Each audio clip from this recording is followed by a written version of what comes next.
and I was in the basement ironing with. It's a memory that stands clear and sharp in my mind.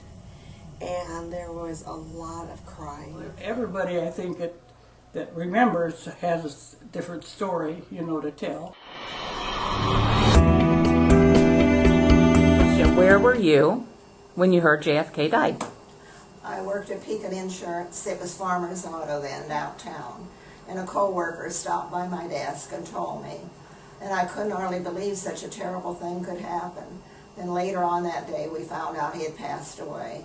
And it was just like a fog of grief was all over the country. Everybody was so sad. And then we watched television as the events unfolded. And when the president, when Johnson was sworn in on the plane, and Jackie was standing there with her blood-stained suit on, and then afterwards, as the funeral procession, and little John standing there saluting his dad. Mm-hmm. It was a sad time. Mm-hmm. What about you? I was at the Secor Post Office in Secor, Illinois. I was 17 years old, and I was with a lady who was going to have me babysit for her. And so she had driven me to this post office, which I've never been to before or since. And we heard the news, and it was, like she said, very sad. I was 17 years old and just got interested in politics because he was young, and there was a young family in office, and it was very sad to just see all that stop and end because of that shooting. Mm-hmm. Well, November 22nd was my birthday. At the time, I was a young mother, and I was sitting on the couch folding the last of the diapers for the day, and the phone rang. My mother-in-law says, "Quick, turn on the TV, they shot Kennedy." And my question was, where was he? Because I was thinking of a foreign country. I remember being in school. I was in 8th grade, and our teacher came in, brought the TV in, showed us what was going on, told us what was going on, and President Kennedy had been killed. Everybody started crying, of course. It was a very sad day. The day Kennedy was shot in 1963 was a very sad day for me. I was 10 years old in the 5th grade. I went home for lunch, and when I came back to school, other children who had gone to lunch and went home had their TVs on and came back and said, the president's been shot, the president's been shot. I did not believe them. Who could believe such a terrible thing? But then our principal came on the loudspeaker and informed us that he had been shot and he had died. And it was very traumatic for all of us. The principal was crying, and we knew something really important had happened. And we just, all of us, I'm sure, have remembered it forever. Yes, I remember when JFK died. I was in the 6th grade at Lincoln School, and I had come home for lunch that day when it came on the television that he had been assassinated. I didn't want to go back to school, but I finally went back, and I was late because of all the excitement going on, and all the children in the class could not believe that it had happened. I was teaching school. I wouldn't want to say which school, but I was teaching school in Woodford County to a 6th grade class. And the principal came in the room and said, JFK has just been shot and killed in Texas. And she said it loudly enough for all the students to hear it in the room. And one of the students said, "Oh, good." But she happened to be the daughter of a prominent political person in that area.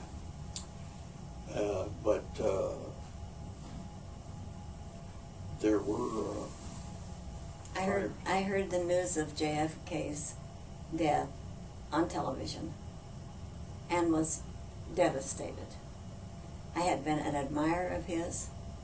I had worked in his campaign. Had attended a tea that his mother had here in Pekin.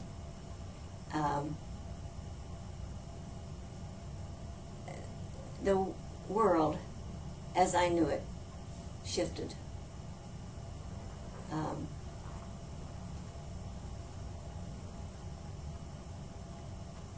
our innocence was I gone. was on my way back to work, Kalamazoo, Michigan, from my parents' house. I had spent a couple of days there. And it was raining, kind of like today, a soft rain coming down.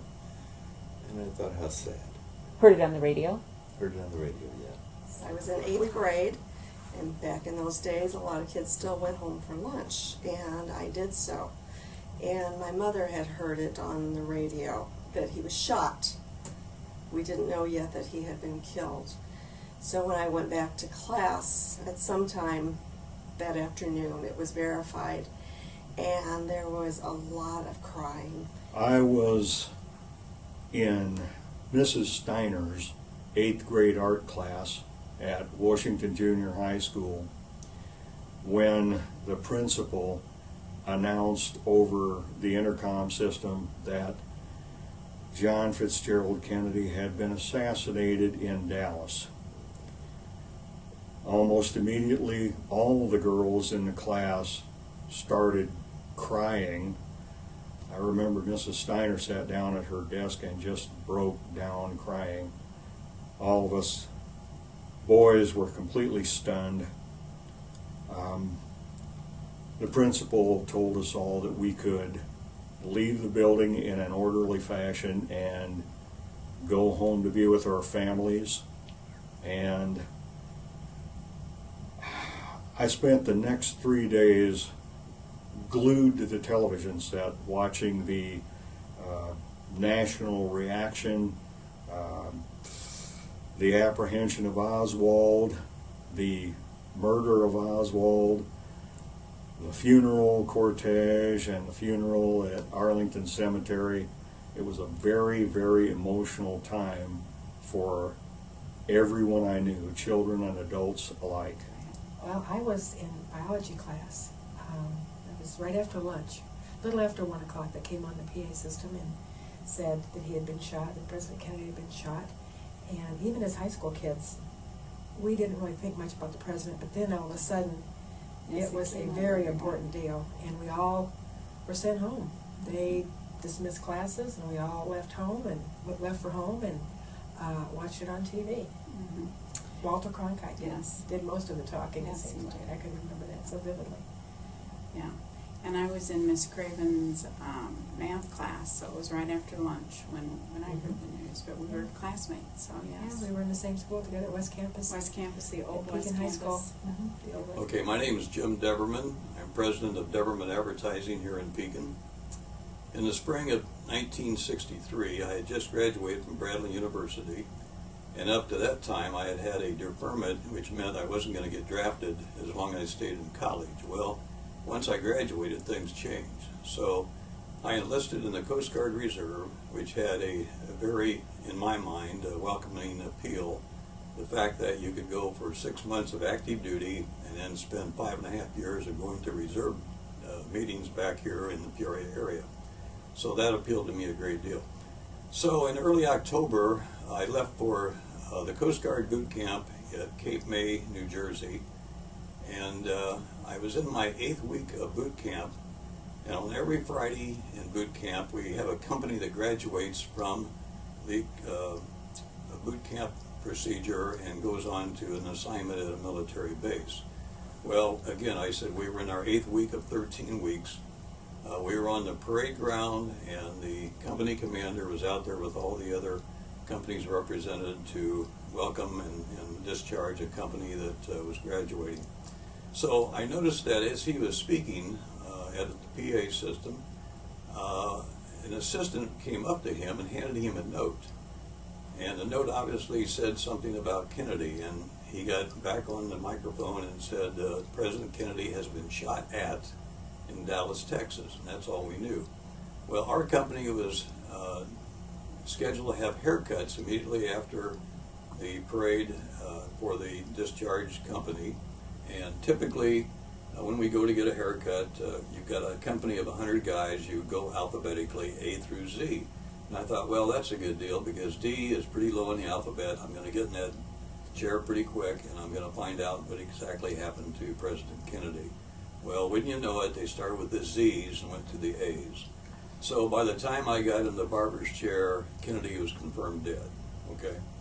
Now, within hours of that, it was late. This was on a Friday afternoon when Kennedy was shot. Within hours after that, late on Friday night, our company was told that we would be boarding buses in the morning to go to Dallas.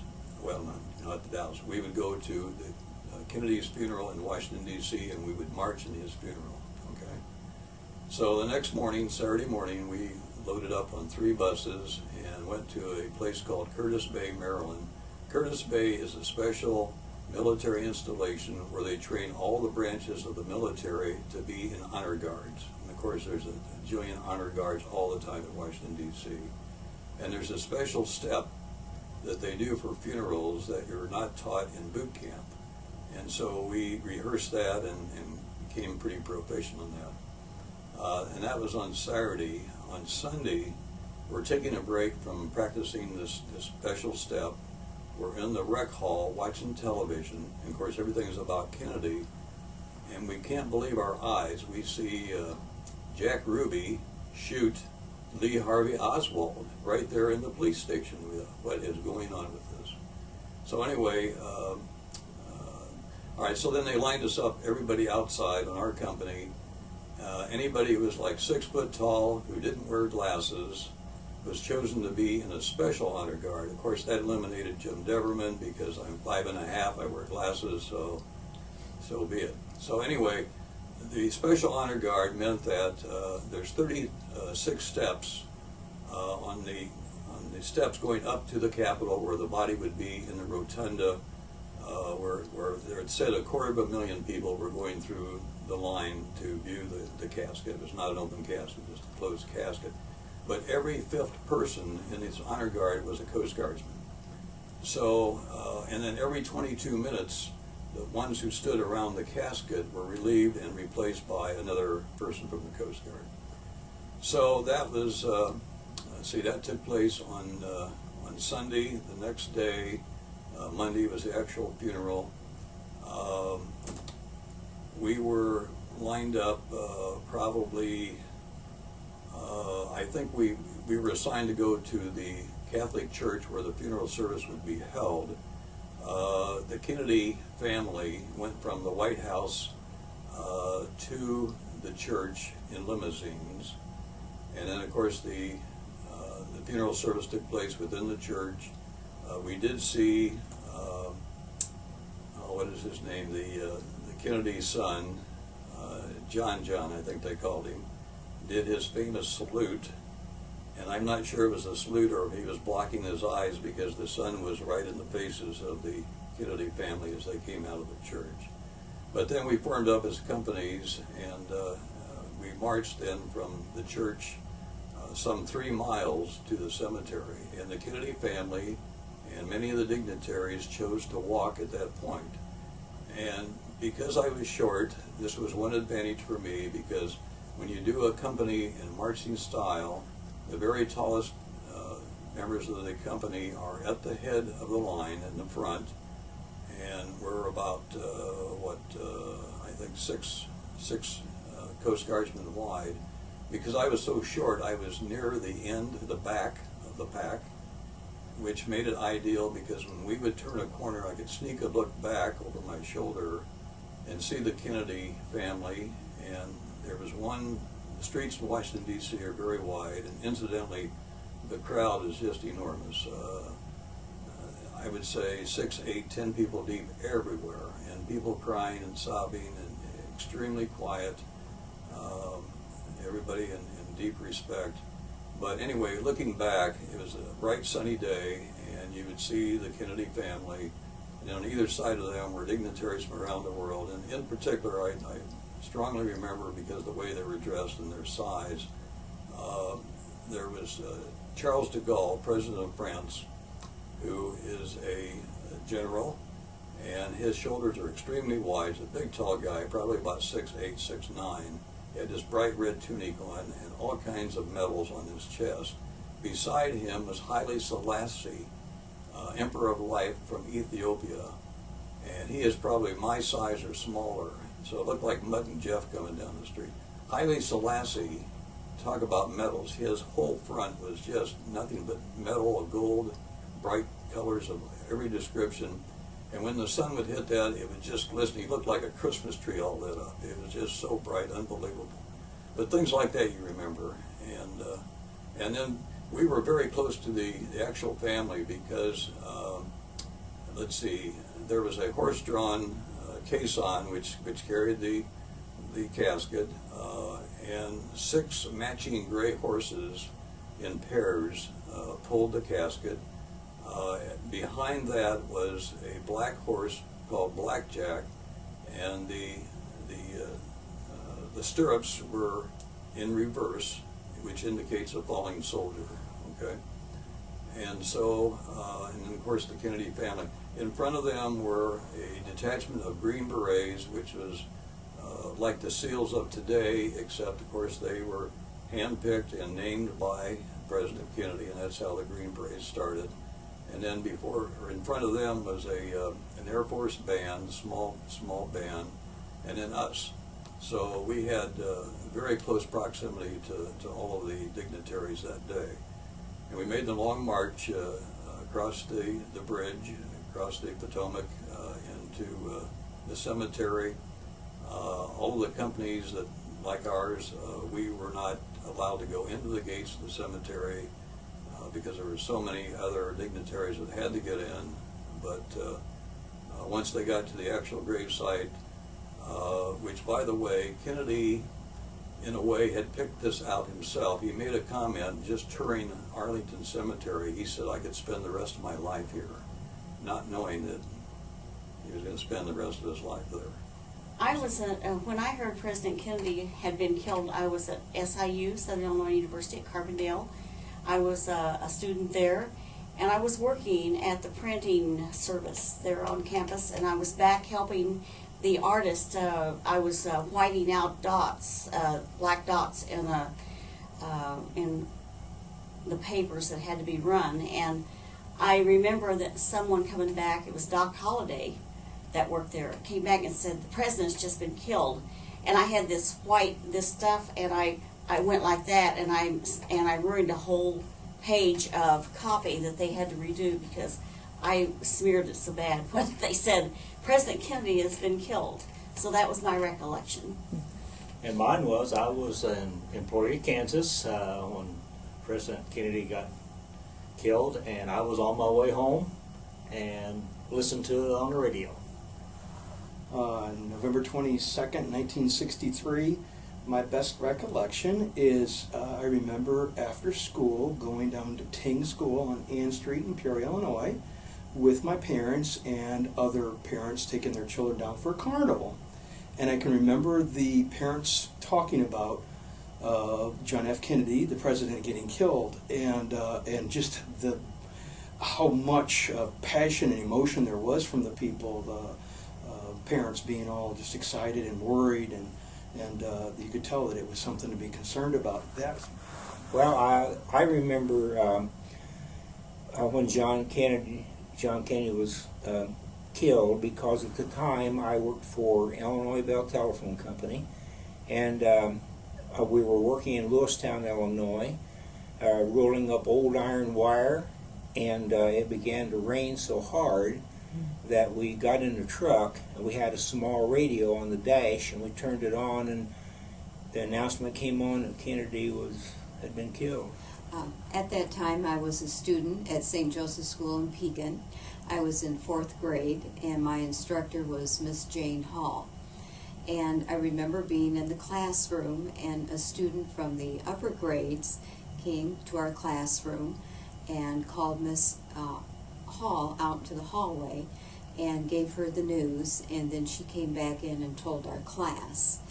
And I recall that she closed our classroom door, clasped her hands, and just her hand against her head, against her hands, and her face against the door.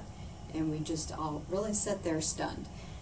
I was at Frank L. Smart Junior High School in the 8th grade, and we were I had gone from lunch to my typing class, and one of the kids that I knew stuck his head in the door, who was always telling far out stories. He said, the president's been shot. And I said, oh, you're kidding me. That can't be true. And he went and run down the hall. That's the last I saw of him. I finished the typing class and went to my next class, and we were sitting in math. We were down in the basement area, and about 20 minutes into the class, the intercom system went on. It was the principal. He got on and he said, I want to let the staff and all of the children here, all the pupils here, know that we are going to be dismissing from school within the next 5 to 10 minutes. We do not know at this time. School will be out for an undetermined amount of time due to the fact that the President of the United States has died in Dallas.